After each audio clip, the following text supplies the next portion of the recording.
1400 years ago, armies of nomads swept out of the Arabian desert and conquered half the world. Today, their descendants tell an extraordinary story. They say that God sent them a prophet, Muhammad, and that God then gave them an empire. But is it really true? Not everyone is so sure. The Muslim conquests were one of the most decisive events in history. But were the Arabs in the 7th century even Muslims at all?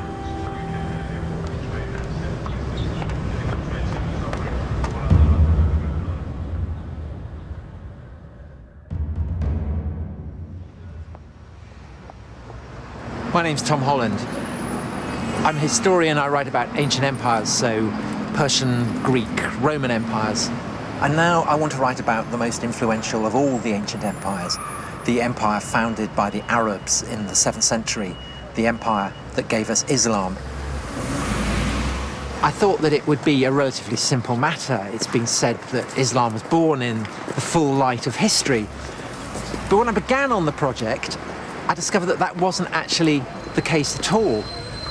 When it comes to Islam's beginnings, there is no full light of history, only a kind of darkness. And when you start looking, everything seems up for grabs. From the beginning, I felt like I was being sucked into a black hole.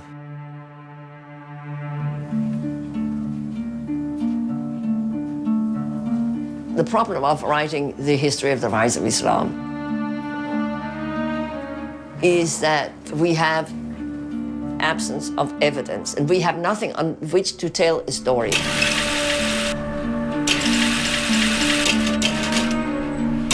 I had expected Muslim testimony from the 7th century, but there's nothing there. I can't find anything.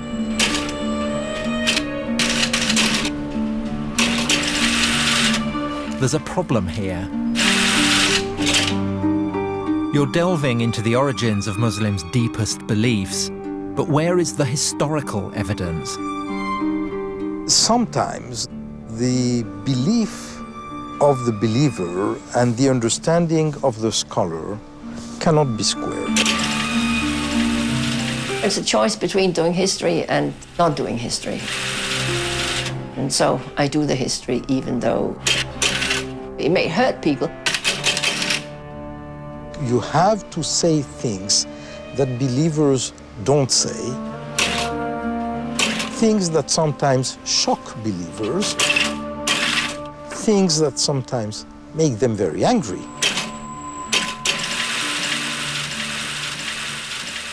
There's a sense of the detective story about it. Why do most of the clues seem to be missing? When the Romans conquered the Middle East, they left behind all kinds of evidence, histories, inscriptions, coins. But with the Muslim conquest, silence.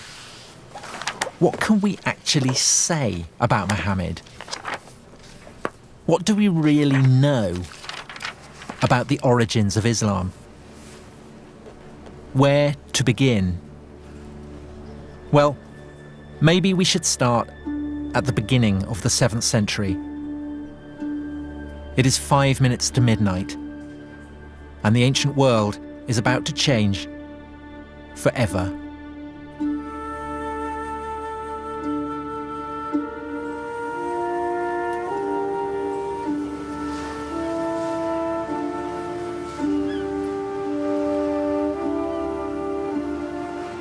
This is Istanbul. In 632, it was Constantinople. For 300 years, the capital city of the Roman Empire. A Christian city at the heart of a Christian world.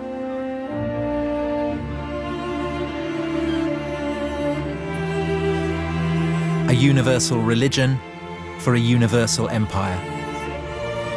That was the Roman recipe for power. An idea fully appreciated by the Muslims when, almost 1,000 years later, they conquered the city and turned the largest cathedral in Christendom into a mosque. We know how and when the Romans became Christian because contemporaries tell us all about it. But what we don't know is how the Arabs became Muslim. Take a journey into the past, and you can't be certain where it's going to end. History is like a labyrinth. Once you're inside, who knows where it may lead?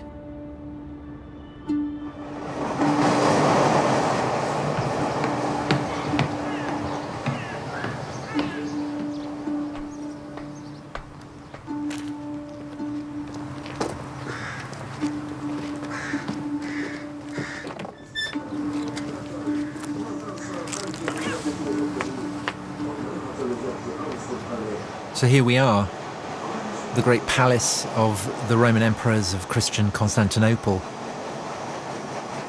Odd to think that at the start of the 7th century, when Muhammad was still alive, this was pretty much the centre of the world. There's one awful poetry about the fact that all you've got here is splintered firewood. Because what this is something that's been smashed to smithereens, and what it preserves just the faintest trace of is what was at the time the hub of the greatest power on the face of the earth. So this is the White House, it's where the emperor lives, it's the Pentagon, it's the heart of the defense establishment, it's the Supreme Court, it's where laws are drawn up and made and issued, all in this one place that dominates Constantinople, the city of Constantine, the first Christian empire, the greatest city in the world. And now it's all gone. And it's in some bloke's garden. You've got the road on one side, you've got the train on the other. And the only thing to be seen is a cat.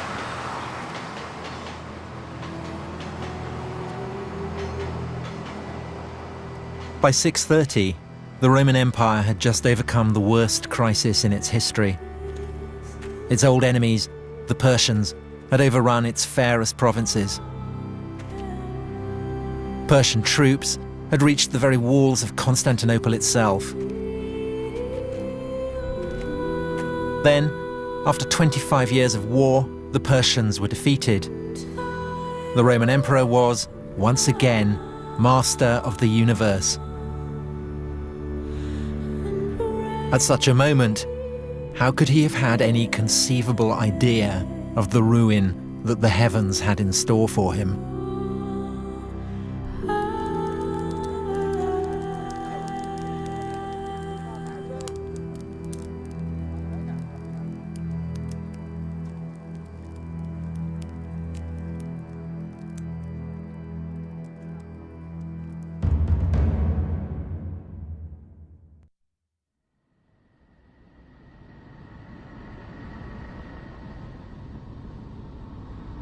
Professor, can someone like myself who is not a Muslim and who does not believe that God spoke to Muhammad ever hope to fathom the truth of the origins of Islam? No.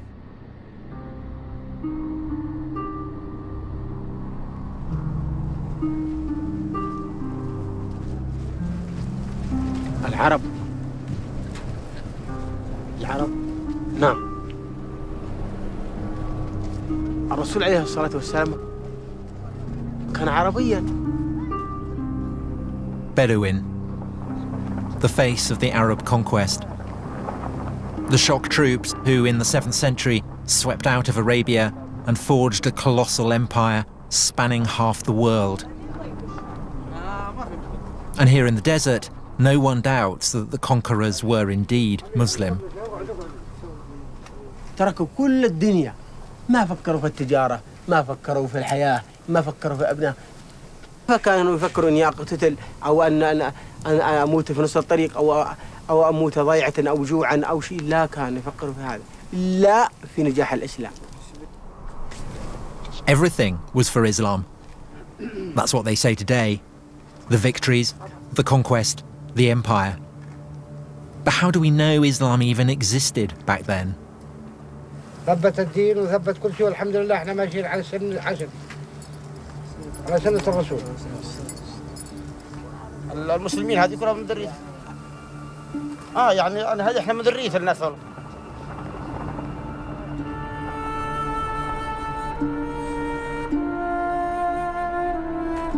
To the ancients, the Arabs were notorious savages. Of all the peoples of the earth, the most despised and insignificant.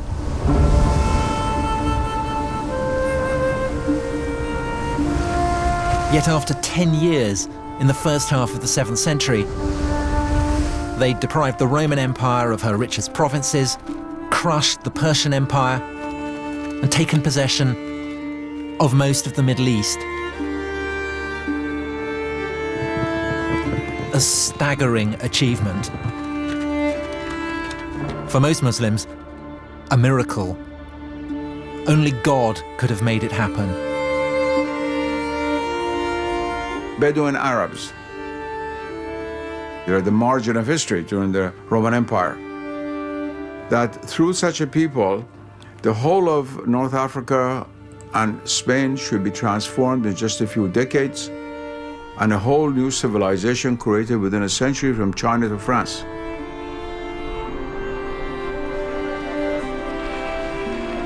And this is a historical fact.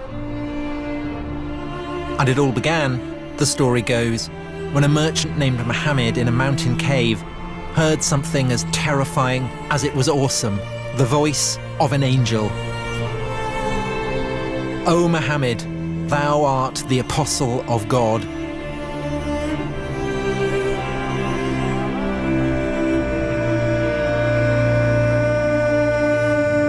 God had spoken to the Arabs.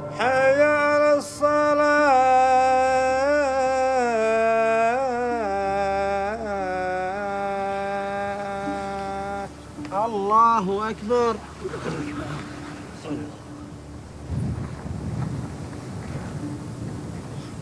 Allahu Akbar. The message was as clear as it was elemental. Allahu Akbar. There is only one God. Muhammad is the prophet of God. Sami Allah. Islam is submission to God. And it was this message that gave them an empire. Or was it? Allahu Akbar. No one doubts the conquests really took place.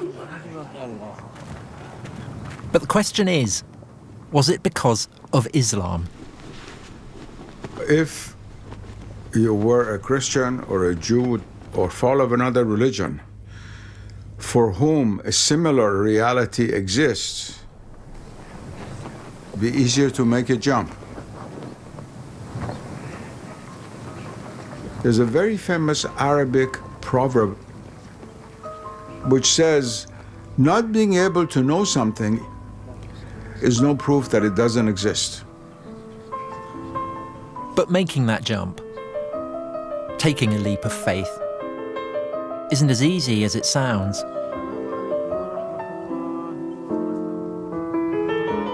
In Western universities, historical research is all about skepticism and doubt. And just as earlier generations of scholars turned a penetrating spotlight on the life of Jesus, so now some are taking a radical new look at the life of Muhammad. Patricia Kroner is a professor at Princeton. She is one of a number of historians whose research into the roots of Islam has sharply divided the world of early Islamic studies. You cannot reject the Muslim story, she wrote, but you cannot accept it either. The only solution is to step outside of the Islamic tradition and start again. There is a curtain as regards Muhammad that you can't get behind. What do we know about him and his life? Ah, well, we know that he existed. We know that he was active somewhere in Arabia. We know that he's associated with the book, the Quran. He was the one who uttered it. But it doesn't get us to what actually happened, which is what, of course, a historian would like to reconstruct. We have absence of evidence. We have the Quran, and you can't tell the story of the basis of the Quran. We have various early non-Muslim sources. They don't add up to a story. We have nothing. We have this this one book out of a nothing. There's complete darkness. But here, that's not the way they see things. The Bedouin think they know everything about Muhammad. His character, his wives, even his favourite food. This is a whole world founded on stories of Muhammad. كان يعيش الرسول على الجمال، وكانت هي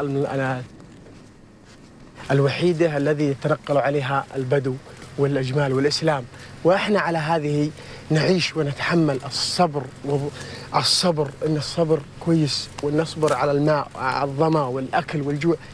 ولكن هذا يعاني فيها الرسول وكانت الجيش لأجل الإسلام، لنصبر هذا الصبر، لنقطع هذه السحاري، لننشر كلمة الإسلام إن شاء الله. But the problem is, how do we know this was what it was like? How can we separate what really happened from the hearsay and the myths?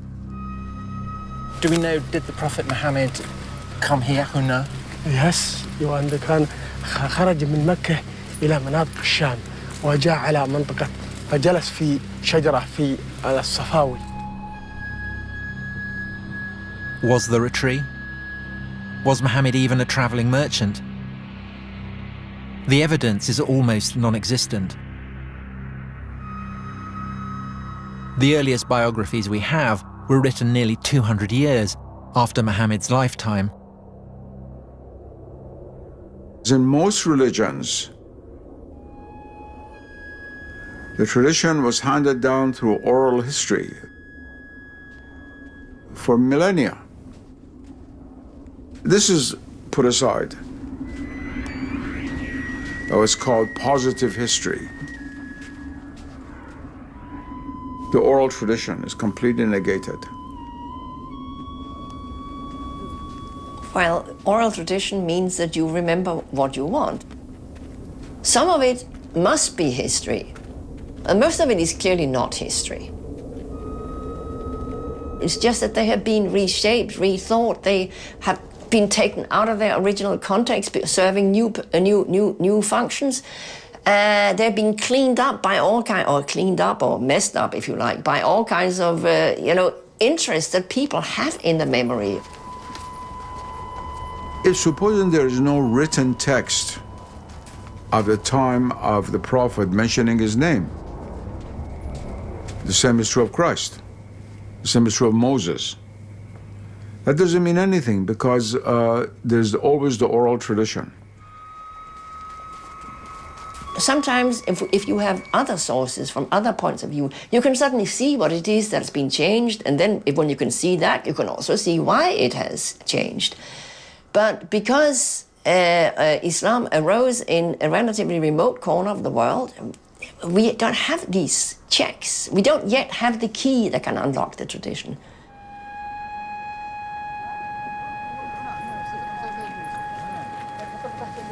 I came here to get close to the tradition.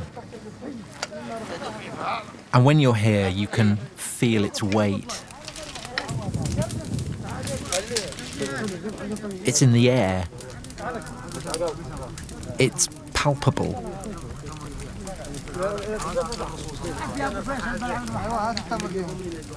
It can't just be brushed aside. Millions upon millions of people believe it. This is their history. An entire moral universe has been built around the stories told of Muhammad هذا أيام الجاهلية قبل الإسلام.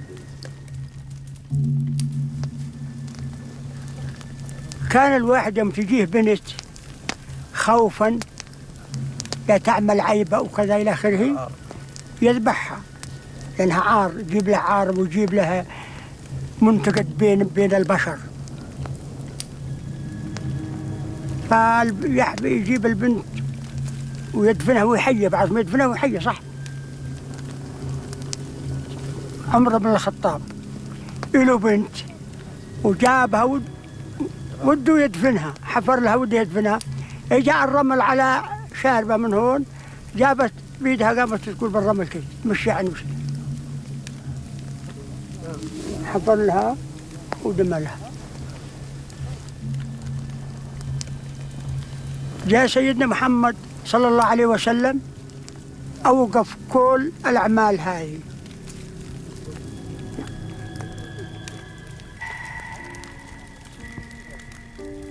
Listening to all these stories, part of me very moved. The other part of me was wondering, well, how do you know this? Where do these stories come from? Are they really true?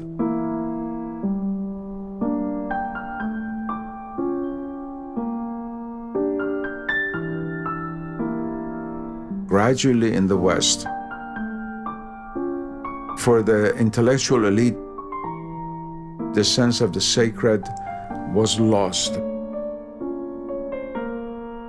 Tribal person in Africa or in the Amazon has a natural sense of the sacred, whereas a graduate student at Oxford probably doesn't.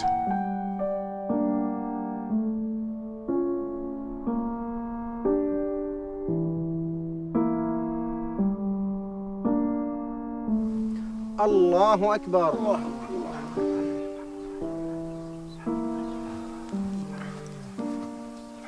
سمع الله من حمده. ربنا لك الحمد.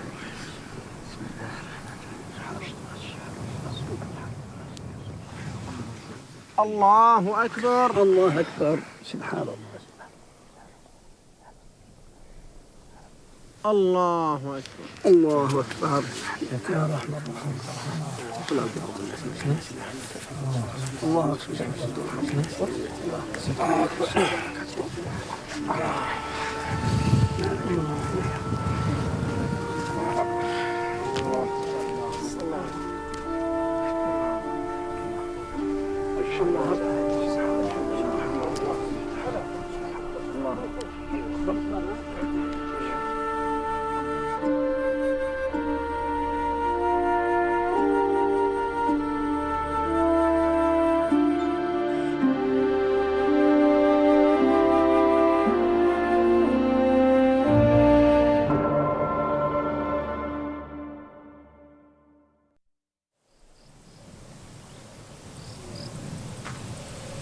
In some places, you have to be careful where you tread. Muslims believe that from the very beginning, the great Arab conquests were all about Islam. But in the 7th century, you can barely find a new religion called Islam anywhere in the historical record. And that's why I've come here. This is Jerusalem. They've been building walls here for a long time.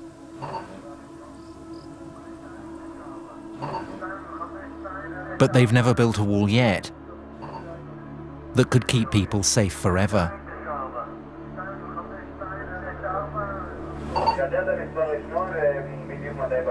Historically, the capital city of God has always been one of the world's most conquerable places.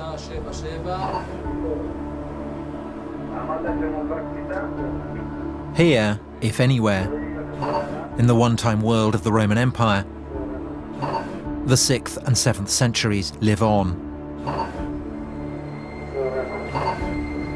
The same intensities, the same anxieties.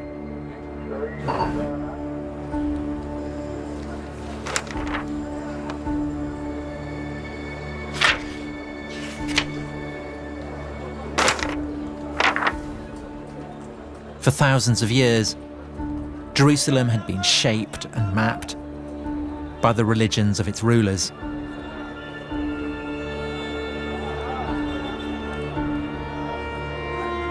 When the Jews ruled, they built a gigantic temple which dominated the city.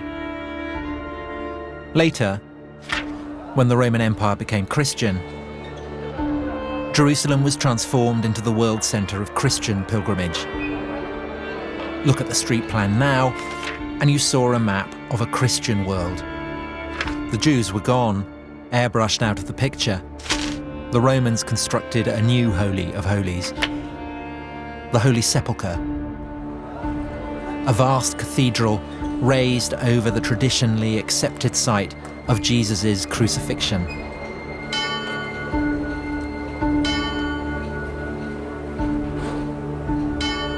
That was how God and empire worked. The Roman Empire believed in God, and God believed in the Roman Empire.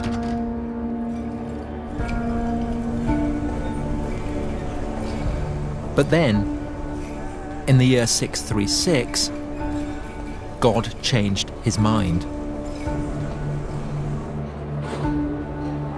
Arab marauders appear outside the walls. Sophronius, the city's bishop, writes that it is too dangerous to leave.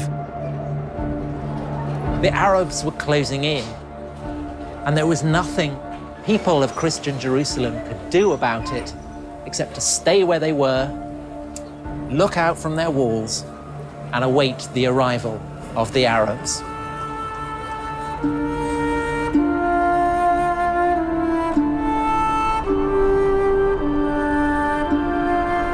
And out of the desert they came, and they had become irresistible. In 636, they beat a Roman army at Yarmouk. Soon after, they beat a Persian army at Qadisiyah.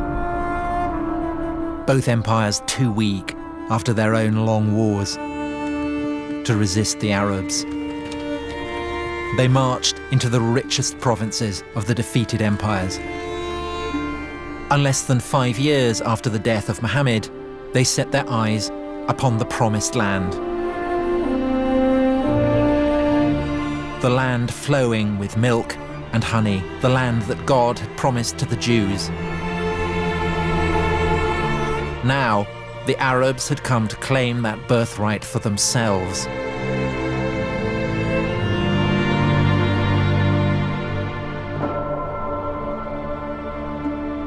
The children of Israel had made it a Jewish land. The Romans had made it a Christian, holy land. If the Arabs did arrive with a new religion, then we should be able to find its imprint here.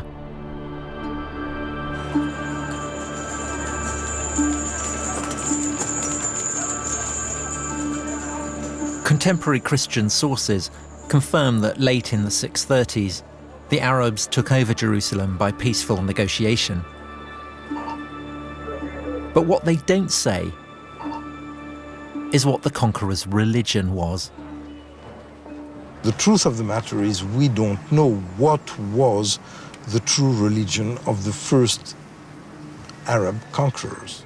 We have a problem because this group of people from Arabia is tiny, and they're ruling over much larger populations who are very well versed theologically, of Christians and Jews and Zoroastrians, but very sophisticated religious ideas. Why would these populations not have risen up in rebellion against their Muslim rulers if these Muslim rulers are trying to impose something totally different that was hostile to their own beliefs? What were the Arabs up to? What were their motives? We know they called themselves believers, but believers in what? Certain Christian contemporaries tell us that the Arabs believed in a single God and that they followed a guide or instructor. But in general, their understanding of what the Arabs believed was deeply confused.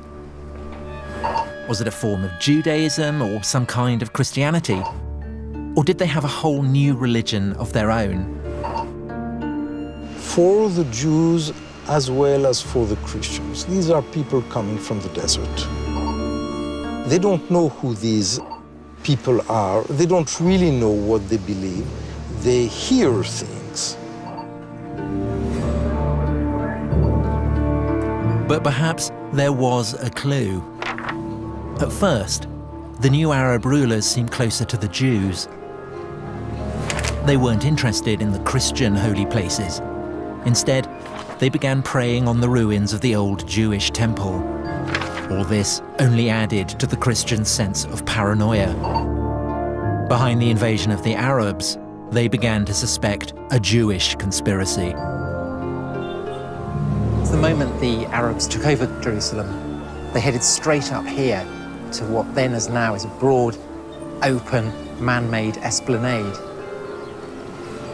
The holiest place to Jews anywhere in the world. So the fact that the Arab conquerors came up here and started building a prayer hall on such a sensitive spot inevitably served to raise quite a few eyebrows. The Jews hope that these Arabs from the desert come as liberators. They permitted the Jews to come back to the Temple Mount and pray there. And the Jews started believing that maybe there is something messianic in these people, and maybe their leader is the Messiah who will permit them to rebuild the temple. Christian theologians who speak about the Arab conquerors find it very hard to understand that they're dealing with a new religion. Who are they? One thing is absolutely clear. Nobody had any notion that the Arabs were doing what they were doing in the name of a freshly minted and coherent new religion, still less that what they were doing was in the name of something called Islam.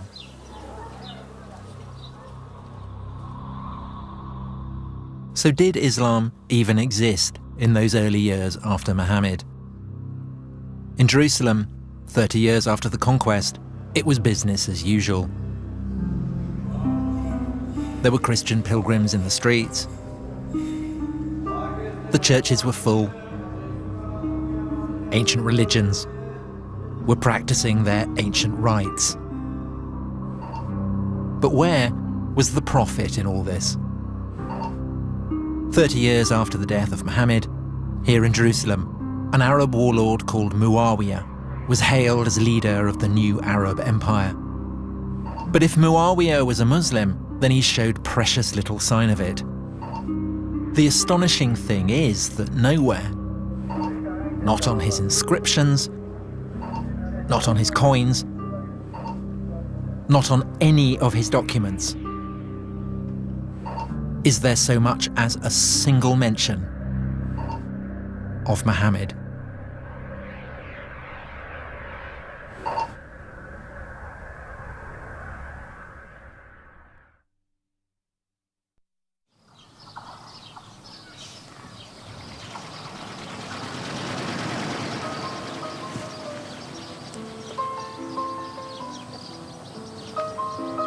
I've been trying to trace the origins of Islam. But it's a bigger mystery than I'd ever imagined. This is the Holy Book of Islam, and it's the earliest source for Islam that we have. Find out where the Quran was composed, and you find out where Muhammad was operating, and then you get a picture of where Islam might have begun. In the Quran, it tells Muhammad to follow the path trod by Abraham. Maybe that's the place to start looking.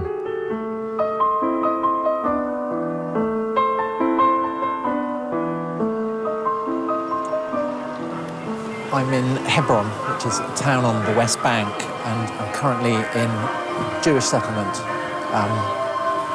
But Hebron is also very much a Palestinian city, and so the atmosphere is probably as tense as it is anywhere between Israelis and Palestinians. There are Israeli soldiers here with very large guns. And what they're guarding is this, the burial place of Abraham.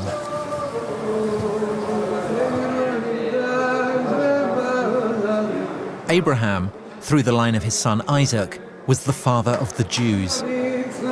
When everyone else was still pagan, Abraham worshipped the one true God.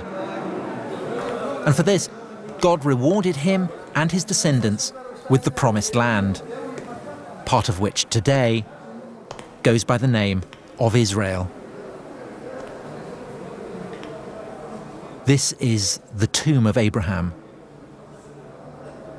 And the reason that the soldiers are here is that these are not the only people who regard him as their ancestor. And they're not the only people who believe that God gave them the promised land. On the other side of the grill are Muslims, and they tell a different story.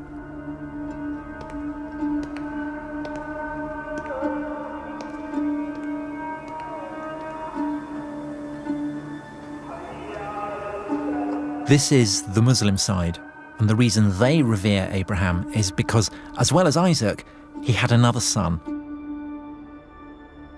Ishmael, the father of the Arabs.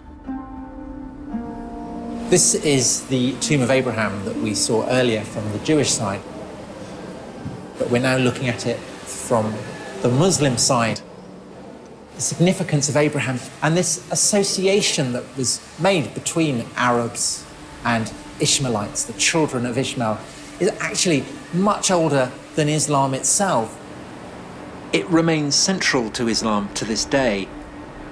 According to Muslims, Abraham is their prophet, and the religion he founded was not the religion of the Jews, but Islam.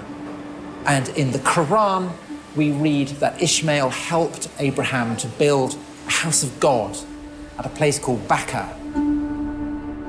Neither the Quran nor any contemporary source actually specifies where Bakkah was, but Muslims now would have absolutely no doubt that Bakkah is another name for a place deep in the Arabian deserts.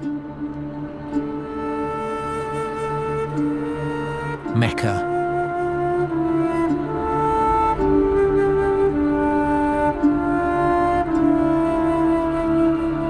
The holiest city in Islam, the birthplace of Muhammad. This is the largest mosque in the world. At its center, the Kaaba, the house of God, first built by Abraham and his son Ishmael, on foundations laid by the first man, Adam. It is older and holier than anywhere else in the world. It was in the hills above the city that Muhammad received the first of his revelations from God. These revelations would form the holy book of Islam, the Quran, the very word of God.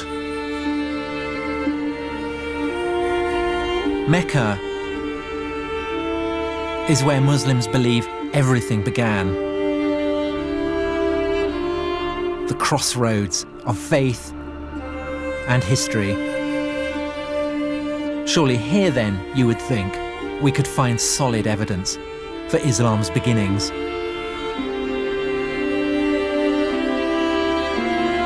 But there is a problem.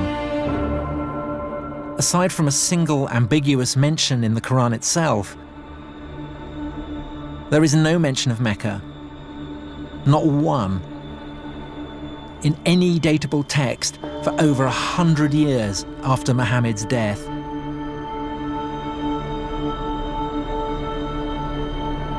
How can we know that Muhammad does come from Mecca? We can't. But on the other hand, if he doesn't come from there, you have to come up with a plausible alternative for where he might have come from, and why would you want to take that on? Why take it on? Well, it's what historians do. If things don't fit, you try something else that might fit.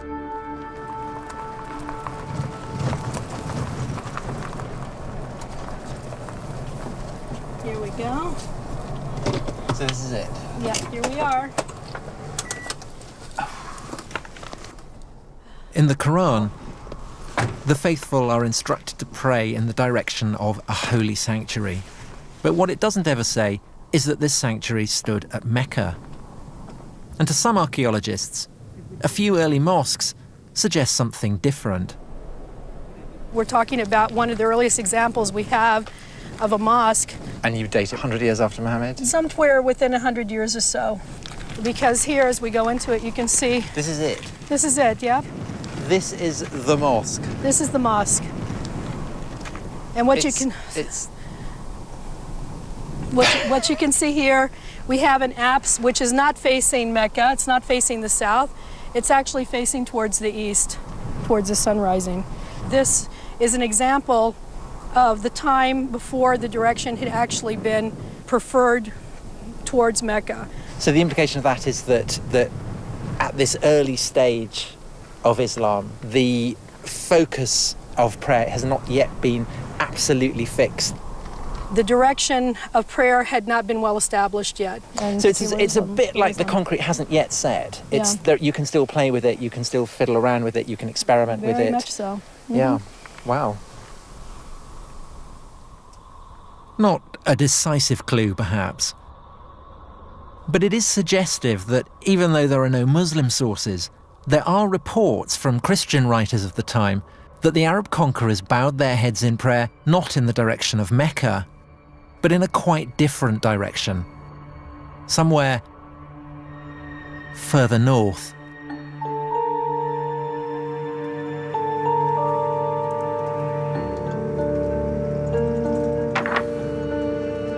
In the Quran, it never actually states that Muhammad lived in Mecca, nor that Mecca was where the first revelations took place. Does the material in the Quran point to Mecca being the setting for God's revelations to Muhammad? No, it doesn't. I mean, there is mention of a sanctuary. There is a sanctuary, for sure. But where is that sanctuary? That's, of course, we can't tell. It's devilishly difficult to sort of extract what the context might have been from the text itself. In Muslim tradition, the people of Mecca are pagans, worshippers of idols. But in fact, the people the Quran describes have a deep and sophisticated knowledge of the biblical tradition. The Quran retells biblical stories and alludes to biblical stories, not just biblical, but also post-biblical developments. All this is clearly known to the audience. It suggests that what we have is a kind of response on the part of, let us say, Muhammad, to the debates that were going on in Christian and Jewish communities, where they were debating theological issues and questions that come out of the Hebrew Bible and come out of the New Testament.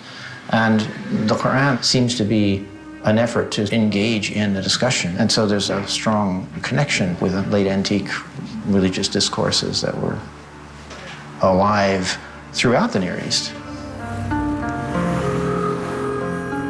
So it's obviously not a pagan world we're looking for. The people in the Quran worship a single God, but it then accuses them of praying to beings other than God. And there's something else. The people the Prophet addresses in the Quran are farmers, agriculturalists, but there was no agriculture in Mecca. Mecca does not have an agrarian base. In Mecca, it seems to have been quite an arid valley. If Mecca is this barren, infertile place, how is it that in the Quran, the opponents of the Prophet are described as keeping cattle and growing olives and vines? Good question. This is one of the reasons why some scholars feel that the text of the Quran is really plugged into, say, Syria. Because that's where vines and olives grow, you would find much those further in north. Geographical Syria, right? You don't find olive trees in Mecca. So if Mecca wasn't the starting point of Islam, what was?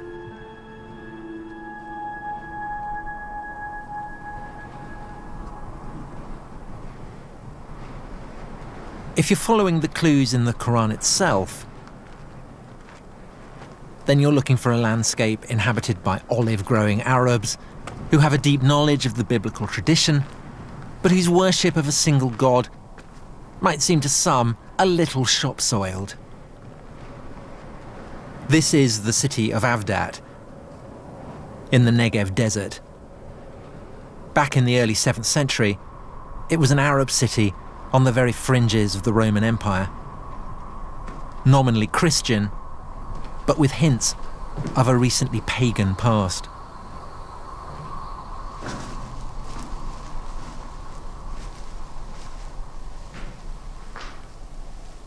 There can be no doubt that this is a Christian place of worship. There are 2 crosses on the ceiling, but there's also something very interesting in the corner, which is a bull complete with horns, and the bull is an image that very probably is drawn from much older native Arab pagan traditions. That doesn't mean that the Christians who built this were themselves pagan, but it does mean, I think, that they are giving their monotheism, their belief in a single god, a little bit of pagan colour. And that essentially is the crime that Muhammad in the Quran seems to be accusing his opponents of.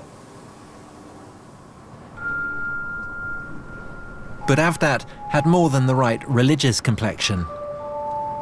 It also had agriculture and olives. In the lifetime of Muhammad, all this would have been green. It would have been agricultural fields as far as the eye can see. Archaeology leaves no doubt that there was a sophisticated irrigation system here that really did make the desert bloom. And so while that doesn't mean that this Avdat is the actual spot where the Quran was composed, it does imply, I think, that the region as a whole seems to fit the wider context of the Quran better than somewhere much further south, in the arid region of Mecca.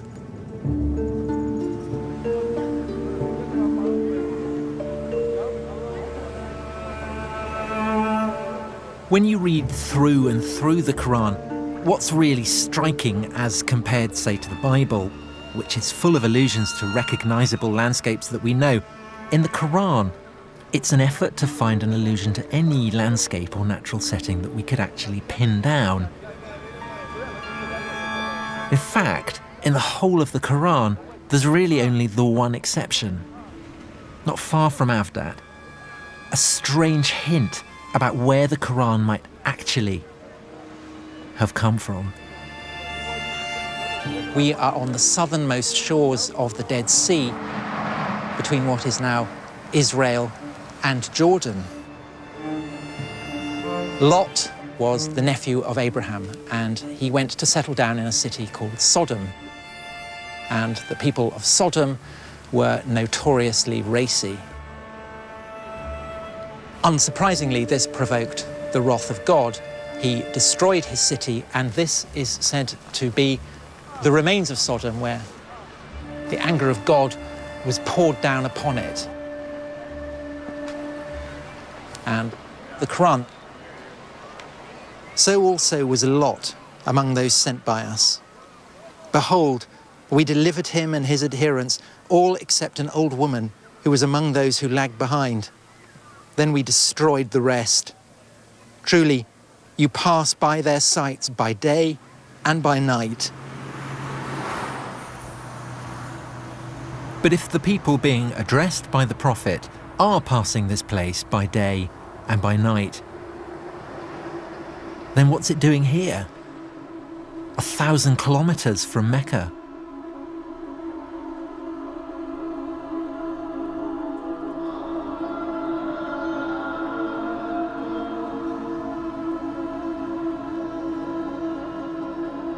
In terms of someone who is looking for clues,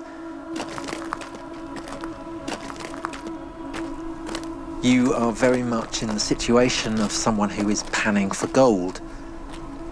And I think that this passage is just one little fleck.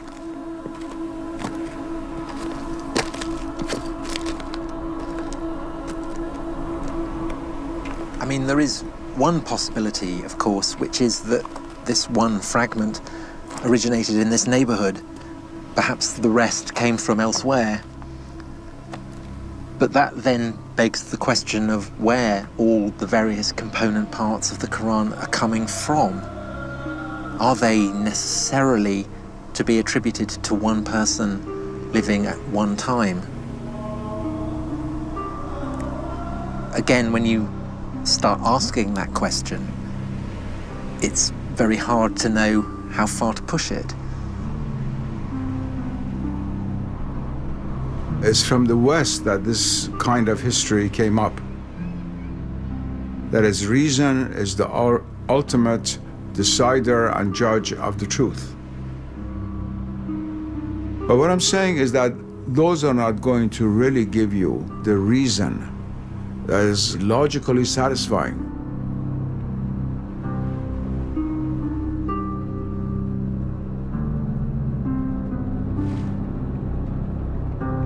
Where do you think the likeliest place of its origin? Well, that I don't know.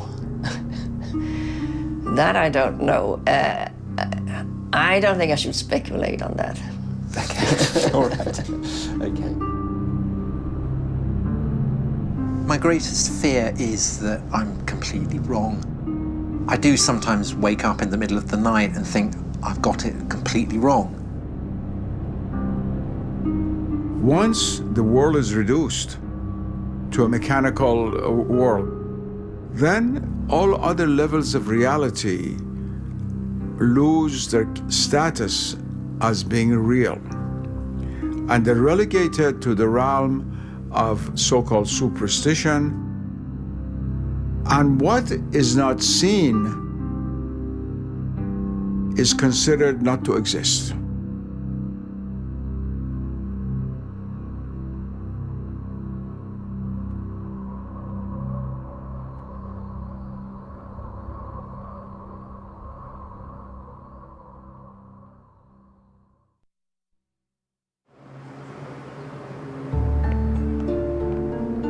Trying to track the origins of Islam has been like chasing a mirage.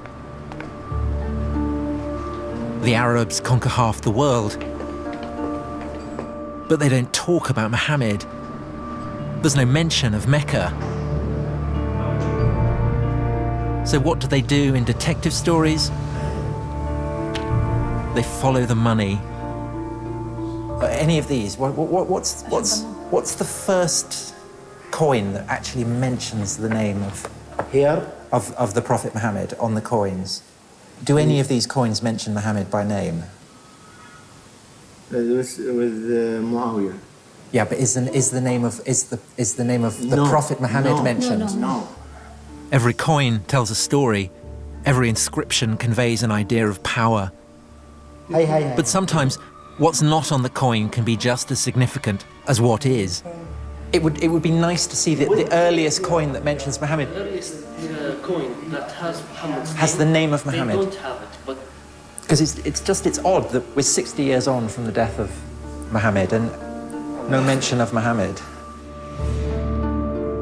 For nearly 60 years, the rulers of the Arab Empire didn't put Muhammad on their coins, and then they did. Maybe 60 years was what they needed to work out what the story really was. Maybe the issue isn't why Muhammad was not on the coinage at the beginning, but how he got there in the end. What if I've been asking the wrong question?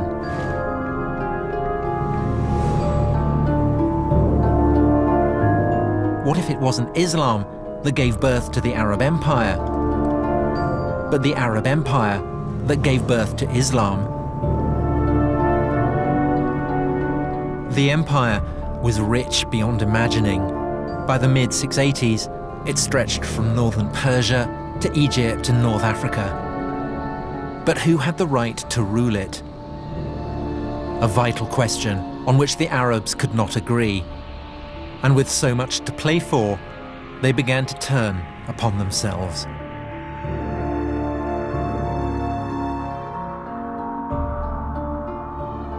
It's 680, 50 years on from the death of Muhammad. A deadly spiral of rebellion and civil war is threatening the Arab Empire with implosion. And from deep within the Arabian desert, a new claimant to the empire emerges. His name, Abdullah ibn al-Zubayr. And Ibn al-Zubayr is going to change the game. What I've got here is the coin that I was looking for in the Coin Museum, and it's stamped quite literally with the genius of Ibn al-Zubayr. It was struck in 685, 686, so that's more than half a century after the death of Muhammad. And it bears a novel and fateful slogan: in the name of God, Muhammad is the prophet of God. And so here, at last, emerging from out of the black hole, we get a mention of a Muhammad who is a prophet. And this is the first time we have it on any inscription, any surviving document. Ibn al-Zubayr had essentially realized what Constantine, the first Christian Roman emperor, had realized long before him, that it was no good the lord of an earthly empire laying claim to the favor of God unless he could absolutely demonstrate the cast iron basis on which he was making that claim. And Constantine, in his attempt to obtain that sanction, had turned to the Christian church. But Ibn al-Zubayr turns to the figure of Muhammad. Now, as it happens, Ibn al-Zubayr loses the civil war. He is defeated by a rival warlord who lays claim to the empire of the Arabs. But the discovery that the name of Muhammad can be used to buttress earthly power, that is not forgotten.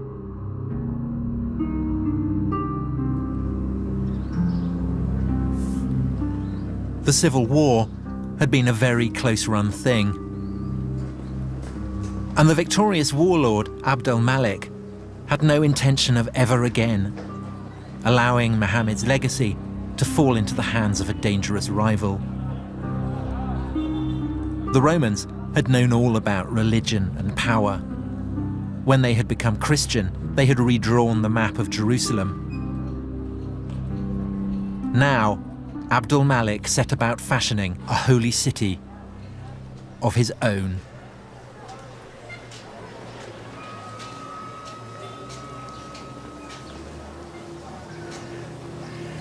God, it's beautiful. The Dome of the Rock.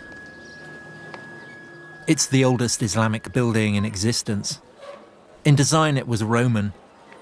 And Abd al-Malik was doing something else that was Roman, plugging his dominion into the power of God. On the walls, there is an unequivocal mission statement. Religion, in the eyes of God, is Islam.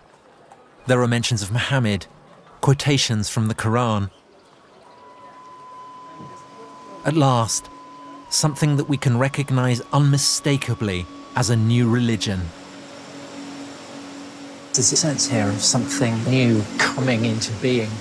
There's the sense of the old, the Roman-style pillars and the mosaics. And yet, this is clearly not Roman, this is clearly not Christian. This is the beginning of something very, very potent, harbinger of a spectacular future. It was built on the very site of the old Jewish temple. Down here, the foundation stone of the world, the very junction of heaven and earth.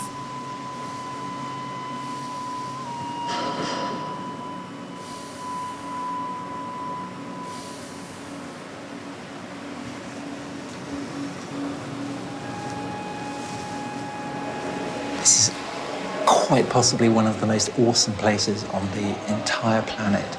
It is deeply, deeply holy, not to one, but to two great religions. It's the place where Jews believe God inhabits on earth, the Holy of Holies, the Shekinah. And to Muslims, it is the cave that Muhammad prayed in after being brought here from Mecca before he ascended to heaven to be confirmed as the seal of the prophets. So, in religious terms, this is like a sort of nuclear reactor, firing out isotopes and power.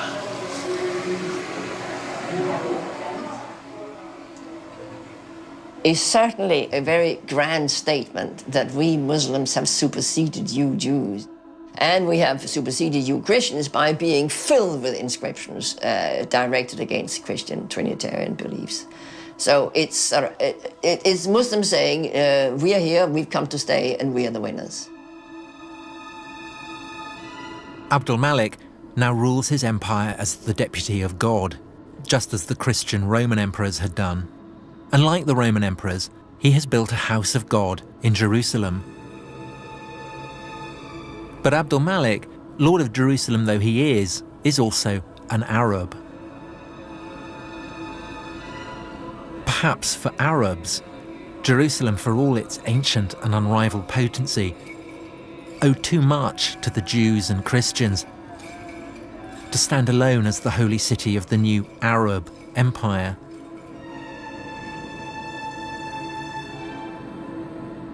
A poet at Abdul Malik's court describes him as the lord of two houses sacred to God, one in Jerusalem and one, well, he doesn't say where it is. And for 100 years after the death of Muhammad, no one says where it is.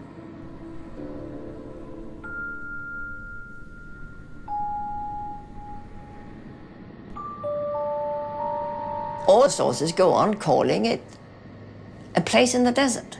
It's a sanctuary in the desert, without giving it a name. And at some point, this sanctuary must have been fixed at Mecca, in the middle of the desert. But why? The truth of the matter is we don't know what was the true religion of the first Arab conquerors. It's an Arab story. Arabs come from the desert. God is speaking to the Arabs. They don't want Jews or Christians having any influence on Muhammad. الرسول عليه الصلاة والسلام كان عربيا. المسلمين هذه كلها من ذرية. يعني هذه احنا من ذرية النسل. The Quran is in Arabic. The Quran is full of characters from the Bible. But if the book came out of the desert, how did these characters get there? We have nothing. We have this one book out of nothing. We don't have the key that can unlock the tradition. But maybe that's the point. We're not supposed to unlock the tradition. God's message comes to a prophet. The prophet lives in a desert. There is no room for anyone else. It's remote. It's remote. It's uncontaminated. It's pure. It's a place where we can rule out that Muhammad got his ideas from others than God.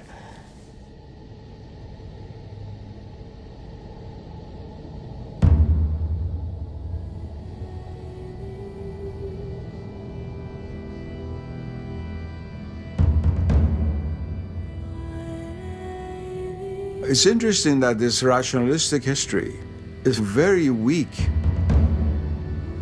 in being able to provide causes for certain effects. Not being able to know something is no proof that it doesn't exist. You begin by looking in the record, and all you find is emptiness. And you end up in the desert, and all you see is emptiness. But perhaps the emptiness is the answer. Maybe Mecca gave Islam what it most needed. A blank sheet where Muslims could put their prophet beyond the reach of history.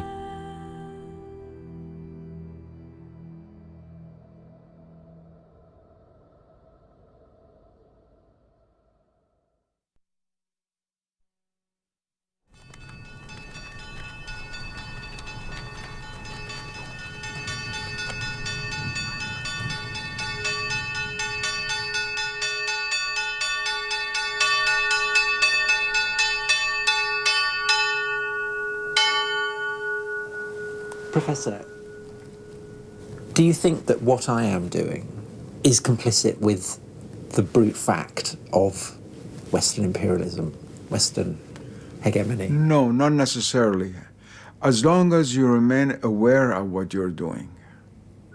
If you come as a Western scholar or historian, and in all honesty, present what your worldview is, and let's say when I look at the Islamic world from this paradigm, this is what I see, and bring out why this is different from how Muslims see themselves, that I think is a very honest effort, and is a good effort. But if you try to act as a doctor to a child, take this medicine, is good for you, you don't know, you're eating the wrong thing, this is how it should be, that's where the problem begins. And the Muslim world is not going to accept that.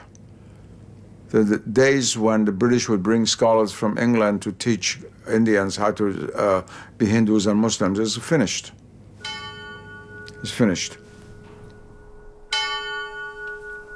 It's true, before I began, I did have preconceptions. I was brought up a Christian, but I was also brought up in an environment that questions everything. Studying ancient history is a process of paint stripping, tearing away stories that you want to believe the literal truth of. This is supposed to be Mount Sinai, where Moses saw the burning bush, where God gave him the 10 Commandments. But there's no historical evidence for any of this.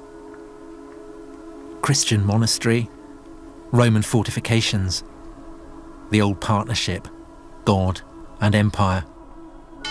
Between them, they turned this place into Sinai. In my heart, I want to believe it, but my head won't let me. We believed that there was a living tradition kept by the people here, that this is where God had revealed himself in an extraordinary way. How much would it matter if it turned out that this wasn't the place where Moses had received the 10 Commandments? But the spiritual encounter with God is more important. The reality is there, even if your eyes aren't open to see things in actuality. God is always present, but you're not aware of his presence. Ultimately, the city of God matters more than the city of man. Yes.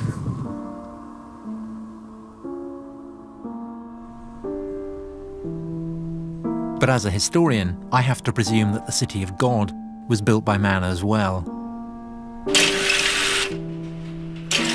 I wanted to map the human past in human terms, to make a map that fits the facts. But I travelled to places where the maps revealed a heavenly plan, sacred lands, sacred places.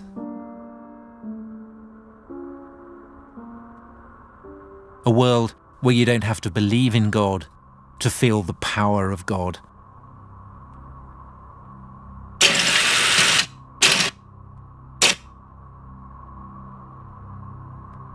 This is the Promised Land. Some call it Israel, some call it Palestine.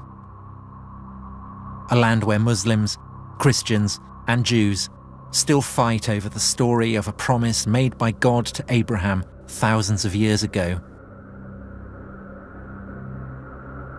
Was there really a promise?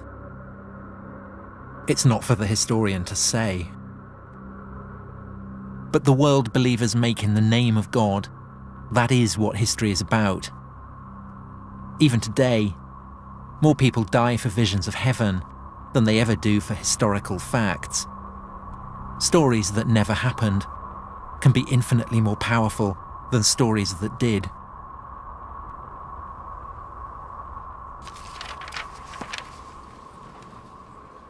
I set out to write the story of the beginnings of Islam. If you're a Muslim, then there's no problem. Everything is explained by God. But I'm not a Muslim. And I don't think that civilizations appear like lightning from a clear blue sky. What I think now is that Islam emerged from a whole range of circumstances. From the religions and the empires and the convulsions of the world that witnessed its birth. And yes, of course, it is still the case. The black hole that surrounds Islam's beginnings doesn't give up its secrets easily. But maybe we are getting somewhere. The search for the historical Muhammad, for the origins of the Quran, for the whereabouts of the first sanctuary, for the way Islam evolved out of the Arab Empire. These are pieces of a whole new story.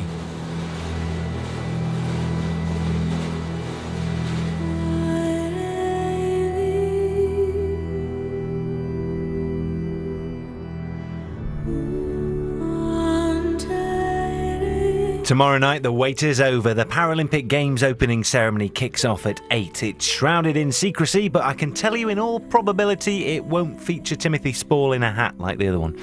Next tonight, 2 houses and 5 garages were full of stuff 6 months down the line.